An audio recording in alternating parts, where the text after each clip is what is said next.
बंदो गुरुपद कंज कृपा सिंधु नर रूप हरि महामोहतम पुंज जासु बचन रवि कर निकड़। धन्य धन्य सतगुरु सुखदा महिमा कही न जाए।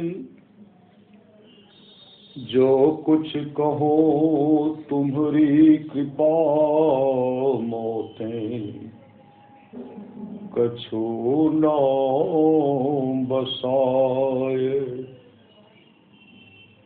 और व्यक्त रूप में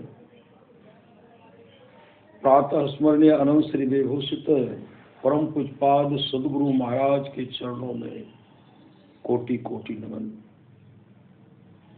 विशिष्ट गुरुजन, उपस्थित सत्संग प्रेम महानुभावों, माताओं एवं बहनों, सभी के अंदर में बैठे हुए परमात्मा को कोटि कोटि नमन।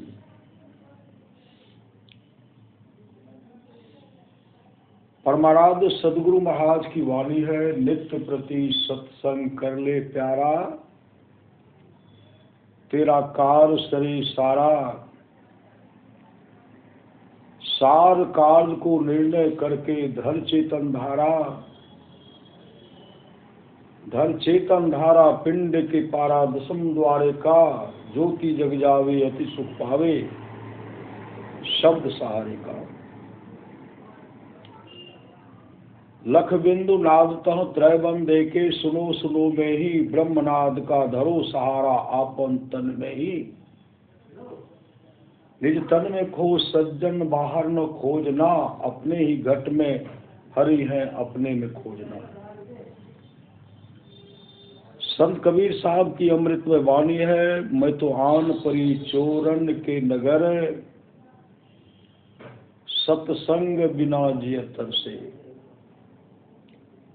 इस सत्संग में लाभ बहुत है, तुरंत मिलावे गुरु से। मूर्ख जन कोई सार न जाने, सत्संग में अमृत बरसे। शब्द साहिरा पटक हाथ मुट्ठी भरी कंकर से। कहे कबीर सुनो भाई साधो, सुरत करो वही घर से। मैं तो आन परी चोरन के नगर, सत्संग बिना जेतर से। भगवान श्री कृष्ण की अमृत में वाणी है, निष्पाप उद्धव जी, कोई कितना भी अश्वमेध यज्ञ कर ले, कृष्ण चंद्रायण आदि आदि व्रत कर ले, उसके द्वारा में सुलभता से प्राप्त नहीं होता। बस एक सत्संग ऐसा जरिया है जिसके द्वारा में सुलभता से प्राप्त हो जाता, उस भक्त के वश में हो जाता और उस भक्त का परम कल्याण हो जाता। परमाराध्य सद्गुरु महाराज की अमृत वाणी है, थोड़ा सा भी सत्संग करो बड़ा लाभ होता है। जितना लाभ के बहुत धन के मिलने, बहुत विद्या के पढ़ने से होता, उतना लाभ सत्संग तो होता है। नित्य नियमित ढंग से सत्संग करो, सत्संग से खाली कोई मत रहो। अभी अमृत की वर्षा हुई, अध्यात्म ग्रंथ का सार सार ज्ञान कह दिया। जिसको याद रहा उसको अमृत मिला, जिसको याद नहीं रहा उसने अमृत को खो दिया। पुनः सद्गुरु महाराज कहते, सत्संग करने के लिए बादशाही ठाट बाट की जरूरत नहीं है। वृक्ष के नीचे घास बिछा करके भी सत्संग करने की सदा तैयार रहिए। पुनः सद्गुरु महाराज कहते हैं, जिसके आसपास में सत्संग हो वहां के लोग घर में बैठे रहे, सत्संग में नहीं आवे नहीं जाए, समझिए ऐसे लोगों का भाग संस्कार बहुत गिरा हुआ है। पूज्य गुरुदेव की अमृत वाणी है, जो लोग बहुत दिनों से सत्संग करते आ रहे हैं, अभी कर रहे हैं, जो लोग बहुत दिनों से सत्संग करते आ रहे हैं, अभी कर रहे हैं, आगे भी करेंगे, वे सभी महासुख के भागी होंगे। देवर्षि नारद आए माँ पार्वती का दर्शन करने के लिए। तो प्रभु तो थे नहीं, भगवान भोलेनाथ, भगवान शिव वहां नहीं थे। देवर्षि नारद कहते हैं प्रभु कहाँ गए हैं? माँ पार्वती कहने लगी मुझे तो पता नहीं है। देवर्षि नारद कहते हैं कहाँ जाते नहीं पूछते हैं? कहा कभी नहीं, कहाँ पूछी हूँ। कहा पूछना चाहिए, पता लगाना चाहिए कि आप सुबह में निकलते हैं, आप जो निकलते हैं तो शाम आते हैं, कहाँ जाते हैं, और उसे पूछिए, इसके बारे में आप जानकारी लीजिए।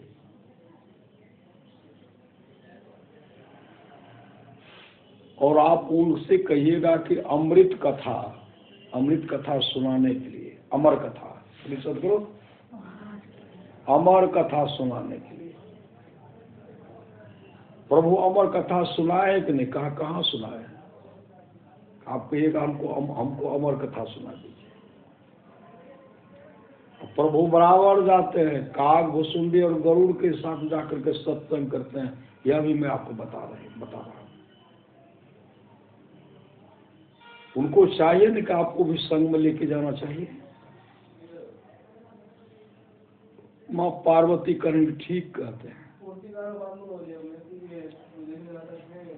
देवर्षि नारद चले गए। जैसे प्रभु आते हैं, भगवान भोलेनाथ आते हैं, माँ पार्वती कहने लगी आप बराबर जाते हैं, लेट से आते हैं, कहाँ जाते हैं? उसके बारे में आपको बताइए, जाते कहाँ हैं, किनके पास जाते हैं, और हमको अमर कथा सुना दीजिए। अमर कथा। भगवान भोलेनाथ आंख बंद करके सब दृश्य देख लिए। देवर्षि नारद आए। देवर्षि नारद का चाल है,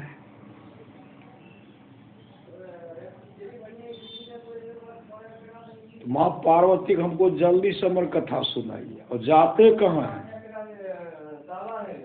भगवान शिव कहते हम जाते हैं काग भुसुंडी और गरुड़ जी के पास जाते सत्संग सुनने के लिए।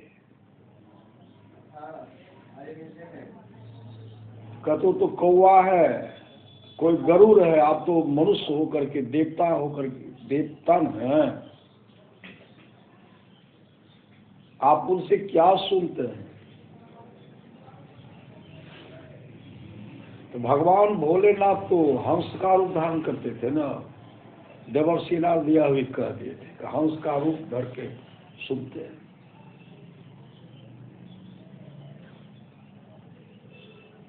तो भगवान भोलेनाथ कहते हैं हंस के रूप में सत्संग सुनता, पक्षी के बीच में प्रवचन करता, काग सुन रही, श्रोता हम और गरुड़ जी हैं। हमको सुनाइए अमर कथा। भगवान शिव उसी समय चल दिए, घनघोर जंगल जाते, घनघोर जंगल, एकांत और शांत स्थान को देख करके भगवान भोलेनाथ कहते हैं अमर कथा कहने का उचित अच्छा स्थान यही है। त्रिशूल को पहरा में लगा दे, त्रिशूल को कोई इधर प्रवेश नहीं करे। त्रिशूल लग गए पहरा में। भगवान शिव कहते देवी बीच में हाँ हाँ भरते जाना, हाँ हाँ हुंकार भरना है। भगवान भोलेनाथ सत्संग प्रारंभ किए। अमर कथा सत्संग को कहते, श्री सदगुरु सत्संग को कहते हैं। अमर कथा प्रारंभ हो गया। माँ पार्वती बीच में हाँ हाँ हाँ, जब तक वो सुन रहे थे हाँ हाँ हाँ,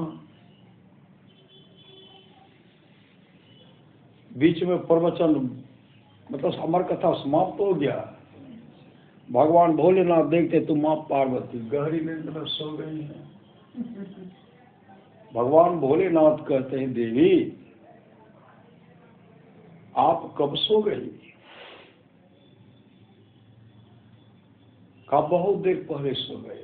अमर कथा आप पूरा नहीं सुने? कहा नहीं सुना। तो कौन हाँ हाँ भर रहे थे? कहा मुझे पता नहीं। भगवान भोलेनाथ त्रिशूल से कहते देखो तो कौन अमर कथा सुन रहा था, उनको पकड़ करके लाओ। जैसे निकले त्रिशूल, एक सुग्गा उड़ गया। सुग्गा उड़ गया।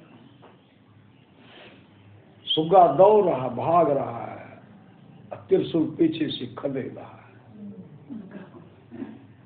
बहुत आगे बढ़े महर्षि वेदव्यास जी की धर्मपत्नी, जगत गुरु वेदव्यास जी की धर्मपत्नी जमाए हाफी ले रहे थे, मुंह खोल। सुग्गा उसी में प्रवेश कर गया। चारों तरफ परिक्रमा करके त्रिशूल आ गया। कहा क्या हुआ? कहा भगवान एक सुग्गा जो है दौड़ कर सुग्गा सुन रहा था,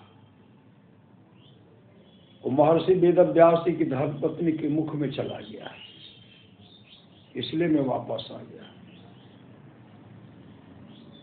कहते हैं एक सड़ा हुआ अंडा वहां था। श्री सदगुरु पता चला एक सड़ा हुआ अंडा था जो हुक हुक कर रहा था, जीव उसमें हुक हुक कर बगले में था।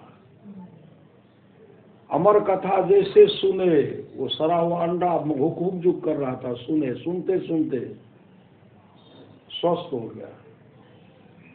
अंडा फूटा, बच्चा हो गया, बच्चा बड़ा हुआ, वही बीच में हूं हुंकार बढ़ रहा था। बड़ा हो गया मतलब सत्संग सुनते सुनते बड़ा हुआ, मतलब वो अमर हो गया, अमर हो गया। वही सुखदेव मुनि बाद में सुखदेव मुनि बने। कौन? वही सुग्गा सुखदेव मुनि बने। महर्षि वेदव्यास कहते बेटा तू कब गर्भ से बाहर आ जा, माँ को बहुत कष्ट हो रहा है, तू बाहर आ जाना। कहा नहीं पिताजी, बाहर निकलूंगा माया व्यापेंगे हमको माया में नहीं पड़ना है। बहुत आग्रह किए लेकिन निकल ही नहीं रहा था। बहुत होते होते 12 वर्ष हो गया। महर्षि वेदव्यास कहते माँ को बहुत कष्ट हो रही है, तुम बाहर आ जाओ। 12 वर्ष में वो बाहर आए, माँ के गर्भ से जन्म लिए, चुट्टा कमंडल लेकर के चलिए दिए। श्रीमद्भागवत महापुराण में कथा आया। सही सब लोग चल दिए, जा रहे हैं। महर्षि वेदव्यास कहते बेटा बेटा बेटा, पुत्र पुत्र, बेटा बेटा बेटा। वृक्ष सब कह रहे, लता सब महर्षि। वो तो माया त्यागी है सुखदेव मुनि, कभी लौटने वाले नहीं है। वो किसी मोह में पड़ने वाले नहीं है। आप शोकातुर क्यों हो? कहा बेटा न है। श्री सदगुरु बेटा न है। हर जगह जा रहे थे, कुछ देव कन्या सब स्नान कर रहे थे, निवस्त्रों करके कर रहे थे। श्री सदगुरु जैसे महर्षि वेदव्यास को देखते वो सब अपना तन को ढक लिए। महर्षि वेदव्यास कहते इस होकर के मेरा बेटा गया है सुखदेव मुनि। उस समय तो आप लोग स्नान करते रह गए, शरीर पर वस्त्र नहीं लिए, और इस समय हम जब आए तो आप वस्त्र ले लिए। देव कन्या सब कहते हे महात्मन वो माया त्यागी है। श्री सदगुरु वो माया से परे है और आप माया में है। श्री सदगुरु चीख के चिल्लाते रह गए लेकिन वो वापस नहीं, चले गए बैकुंठ धाम। श्री सदगुरु भगवान विष्णु के पास चले गए। भगवान विष्णु के पास जब गए, श्री सदगुरु भगवान विष्णु के पास गए, भगवान विष्णु कहते हैं श्री सदगुरु कहाँ आए हो? कहा बैकुंठ लोग आया हूँ। कौन हो? मैं महर्षि वेदव्यास का पुत्र सुखदेव मुनि। कहा जीवन में गुरु किए हो? कहा जी गुरु तो नहीं किया हो। कहा यहाँ तो वे ही आ सकते जो जीवन में गुरु किए हैं, गुरु। इसलिए तुम वापस जाओ और गुरु धारण करके आओ। तब पुनः सुखदेव मुनि वापस आए, अपने पिता के पास आए और उसे कहते हैं पिताजी मुझे नामदान, मुझे वह ज्ञान दीजिए जिससे मैं वैकुंठ धाम को जा सकूं, क्योंकि भगवान विष्णु ने कहा तेरे जीवन में गुरु नहीं है।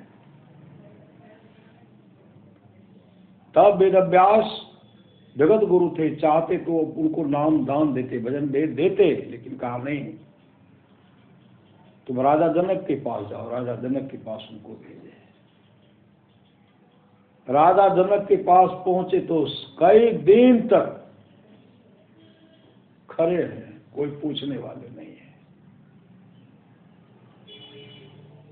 तब पूछते हैं कई दिन के बाद कौन हो? कहा मैं वेदव्यास पुत्र सुखदेव हो। कहाँ है हो? कहा नाम दान लेने के लिए।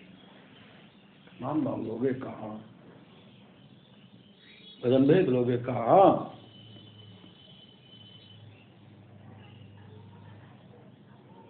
उनको क्या किए? हाथ में दिए, तेल दिए, चारों तरफ, राजमहल के चारों तरफ घुमाओ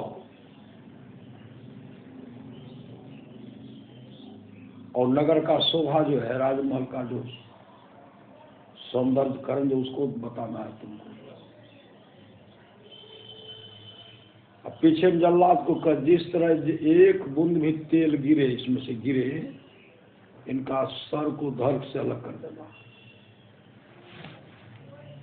परिक्रमा करके आ गए। उसके बाद 56 प्रकार का सुस्वादिष्ट भोजन दिए उनको। भोजन परोस करके दिए, ऊपर तलवार, लंगी तलवार है, कब टूटेगा कब कहना मुश्किल है।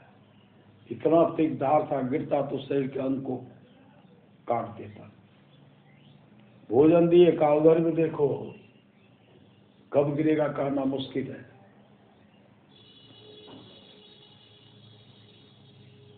गुरु कर गए, भोजन किए। कहते क्या सब देखा? कहा कुछ नहीं देखा। कहा क्यों? हम तो तुमको कहे थे नगर का वर्णन करना है ना, सौंदर्य करण जो है उनको न उनके बारे में बताना। कहा महाराज मेरा तो ध्यान था इसी पर, कटोरा पर एक बूंद तेल नहीं गिरे, अगर गिरता तो सर धड़ से अलग हो जाता ना। मैंने कुछ नहीं देखा। कहा कौन सब्जी का कैसा स्वाद? कहा कोई स्वाद नहीं, मेरा तो वही था कि कब टूटेगा, गिरेगा, हत्या होगी, मैं मरूंगा। उसी समय सुखदेव मुनि को राजा जनक जी महाराज भजन भेद दी, दीक्षा दी।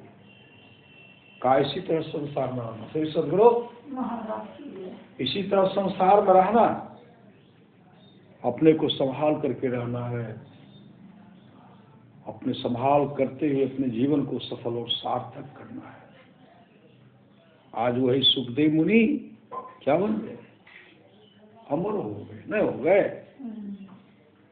वही राजा परीक्षित को सत्संग सुना करके अमर कर दिए, अमर कर दिए। राजा परीक्षित मोक्ष धाम को चले गए। इस सत्संग का फल है, वैकुंठ धाम को चले जाते सत्संग सुनने से। राजा खरवांग जमराज के पास बैठ करके सत्संग सुने, मोक्ष धाम को चले गए। धुंधकारी सत्संग का श्रवण किए, धुंधकारी सत्संग का श्रवण किए, गाँव कर उनको सत्संग सुनाए। जो प्रेत जोनि पड़े हुए थे उनकी अच्छी गति हुई, अच्छे लोगों की प्राप्ति हो गई, मतलब वैकुंठ धाम चले गए, प्रेत जोन से मुक्ति मिल गई। इस सत्संग का फल है। भगवान महर्षि रमन के सत्संग, एक गाय सत्संग सुनने के लिए आती थी। सत्संग सुनते सुनते गाय विष्णु लोक को चले गए, भगवान विष्णु की चरण के अधिकारी बन गए। राजा कवास के 21 पीढ़ी तक का राजा नरक पड़ा हुआ था। राजा कवास जब भजन भेद लेकर सत्संग करवाए, 21 पीढ़ी तक का राजा जो नरक पड़ा हुआ था स्वर्ग लोक को चला गया। इस सत्संग का फल है।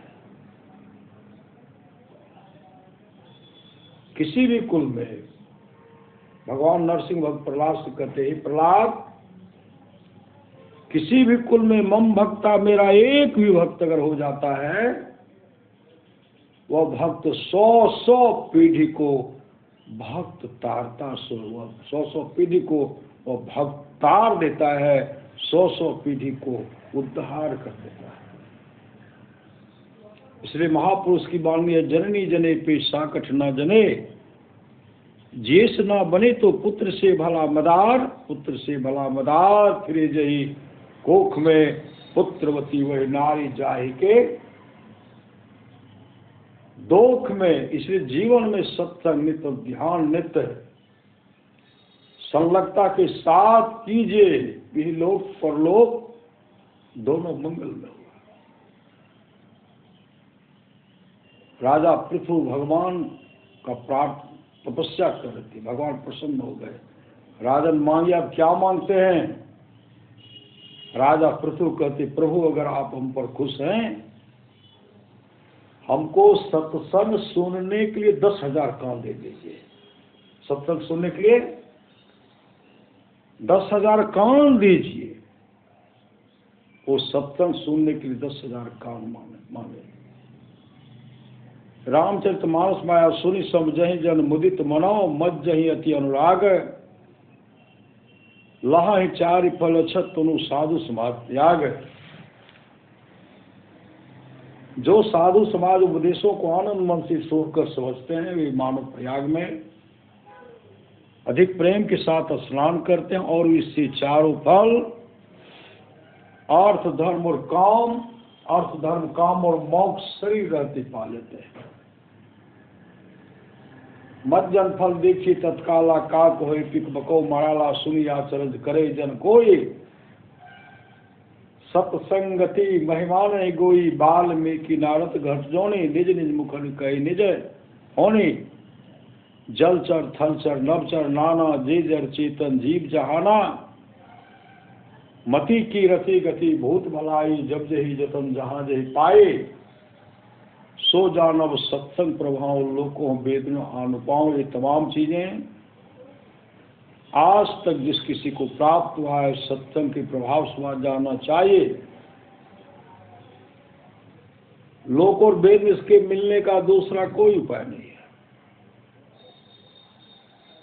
भगवान श्री राम कहते हैं, भगति सुतंत्र सकल सुख खाने, बिनु सत्संग न पावहि प्राणी। गरुड़ जी काकभूषुंडी जी से कहते हैं, सत्संगति दुर्लभ संसारा, निमिष दंड भरी एको बारा। बड़े भाग पाए सत्संगा, बिनु प्रयास होई भव भंगा। भगवान शिव कहते, गिरजा संत समागमो समन लाभ कछुआन, बिनु हरि कृपा न होय सो गावहि वेद पुराण। धन घरी सोई जब सत्संगा, धन जन्म दिज भगत भंगा। सो कुल धन उमा सुनु, जगत पुज सुपुनीत, श्री रघुवीर परायण, जेह न रूपज विनीत। राम कथा के ते अधिकारी, जिनके सत्संगति अति प्यारी।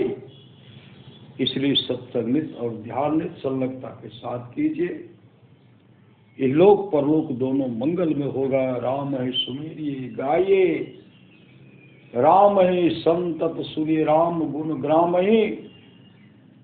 तो गुरुदेव की वाणी है, गुरु धन्य है, गुरु धन्य है, गुरु धन्य है। दाता दयाल दया करे अवगुण हरे, बेटाल भव जंजाल, सब मिल को जपते रहो जी। बने रहो खुशहाल, हरदम रटो कबहू न हटो, तो ही छेड़ेगा मकान। इसलिए सत्संगित ध्यानित संलग्नता के साथ कीजिए, इहलोक परलोक दोनों मंगलमय होगा। बोलिए प्रेम से श्री सद्गुरु महाराज की जय।